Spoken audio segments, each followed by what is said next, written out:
सुप्रभात बच्चों। आशा है आप सकुशल होंगे। कल हमने पढ़ा कि किस तरह से ये बच्चे शरारत करते हैं और गुरुजी के द्वारा उनकी पिटाई की जाती है और फिर बाबूजी जाकर भोलानाथ को ले लाते हैं। रास्ते में आते आते भोलानाथ को बच्चे दिखते हैं। वे जोर से नाचते और गाते थे। क्या गा रहे थे? माई पकाई गरर गर पुआ, हम खाई बपुआ, ना खेलब जुआ। इसी तरह से बच्चों आप भी कई बार खेल खेल में कई तरह की तुकबंदी गाते हो, लयबद्ध पंक्तियां गाते हो। वो अपने अपने खेलों की पंक्तियों को याद करो कि हम किस तरह से गाते हैं। वो एकदम खेलने का वो कि बच्चा जब खेलता है तो किस तरह से चिल्लाते हैं, किस तरह की पंक्तियां गाते हैं। फिर क्या था? हमारा रोना धोना भूल गया। हम हट करके बाबूजी की गोद से उतर गए। हट करना मतलब जिद करना। लड़कों की मंडली से मिलकर लगे वही तानसुर अलापने। वही तानसुर अलापने लगे जो लड़के गीत जो गा रहे थे उसी को हम भी दोहराने लगे। जब तक सब लड़के सामने वाले मकई के खेत में दौड़ पड़े। उनमें से चिड़ियों का झुंड चल रहा था। वे दौड़ दौड़ कर उन्हें पकड़ने लगे कि एक मकई, जैसा कि आपको ये चित्र है इसमें दिख रहा है कि किस तरह मकई है और उसके ऊपर चिड़िया चुग रही हैं, लेकिन बच्चों को देखे वो भी उड़ने लगी।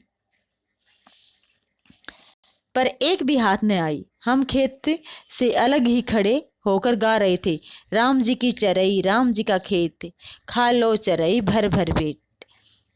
हमसे कुछ दूर बाबूजी और हमारे गांव के कई लोग खड़े होकर तमाशा देख रहे थे और यही कहकर हंसते थे कि चिड़ियों की जान जाए लड़कों का खिलौना। कि चिड़िया बेचारी परेशान हो गई और लड़कों को ये खेल लग रहा है।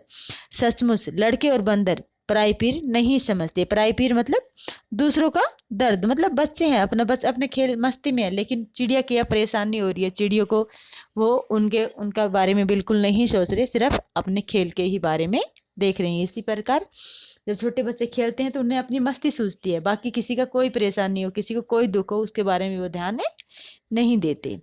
एक टिल्ली पर जाकर हम लोग चूहों के बिल में पानी उलीचने लगना डालने लगना। चूहे का बिल था और उसमें पानी डालने लगे।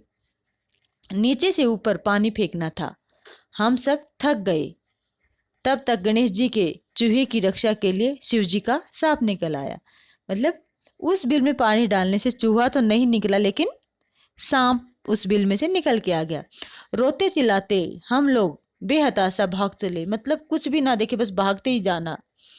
कोई औंधा गिरा, कोई अनटचित, किसी का सिर फूटा, किसी के दांत टूटे। मतलब दौड़ते गए, चाहे आगे कुछ भी आए, ऐसे गिरते चले गए, लेकिन डर के मारे वे दौड़ते ही जा रहे थे। सभी गिरते पड़ते भागे। हमारी सारी देह लहू लुहान हो गई। सारी देह मतलब पूरे शरीर में खून आ गए। कहीं कांटे चुभे, कहीं पे चोट लगी। पैरों के तलवे कांटों से छलनी हो गए। कांटों से छलनी हो जाना, बहुत सारे कांटे लग गए। हम एक सुर से दौड़े हुए आए और घर में घुस गए। उस समय बाबूजी बैठक के ओसारा मतलब बरामदे में बैठकर हुक्का गुड़गुड़ा रहे थे। उन्होंने हमें बहुत पुकारा, पर हम उनकी अनसुनी करके हम दौड़ते हुए मैया के पास ही चले गए। जाकर उसी की गोद में शरण ली। मैया चावल अमीनिया कर रही थी, चावलों को साफ कर रही थी। साफ करना। हम उसी के आंचल में छिप गई। हमें डर से कांपते देखकर वह जोर से रो पड़ी और सब काम छोड़ बैठी। अधीर होकर हमारे भय का कारण पूछने लगा। अधीर मतलब एकदम ऐसे आंते हो जाना, एकदम परेशान हो जाना कि बच्चे को ऐसा क्या हो गया जो इस तरह से रो रहा है। कभी हमें अंग भर लेती, मतलब एकदम गोद में अंग भर लेना, गोद ले लेना, गोद में उठा लेना। और कभी हमारे अंगों को अपने आंचल से पोंछकर हमें चूम लेती। बड़े संकट में पड़ गई। झटपट हल्दी पीसकर हमारे घावों पर थोपी गई। घर में कोहराम मच गया। कोहराम मचना एकदम शोर मचना। हम केवल धीमे सुर से सा करते हुए मैया के आंचल में लुके जा रहे थे। लुकना मतलब छुप जाना।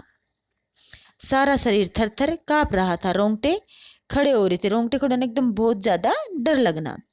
और हम आंखें खोलना चाहते थे, पर वे खुलती नहीं थी। किस कारण? उन्होंने जो वहाँ पे सांप देखा, उसका डर उस बच्चे के दिल में बैठ गया था। हमारे कांपते हुए होठों का मैया कई बार निहार कर रोती और बड़े लाड से हमें गले लगा लेती थी। इसी समय बाबूजी दौड़े आए, आकर झट से हमें मैया की गोद से अपनी गोद में लेने लगे, पर हमने मैया के आंचल की प्रेम और शांति के चंदौवे की छाया न छोड़ी। मतलब हमेशा बच्चा अपने पिता के पास रहता था, उसी के साथ खेलता था। लेकिन अब जब एकदम संकट आ गया, एकदम बहुत उसे लग रहा था कि मुझे अभी मेरी जान बचेगी कि नहीं, सांप को देखकर वो एकदम घबरा गया था, तो उसे अपनी माँ के आंचल के सिवाय और कोई सहारा दिख ही नहीं रहा था। अपनी माँ के पास ही वो छुपना चाहता था। तो बच्चों, इस पाठ में हमने पढ़ा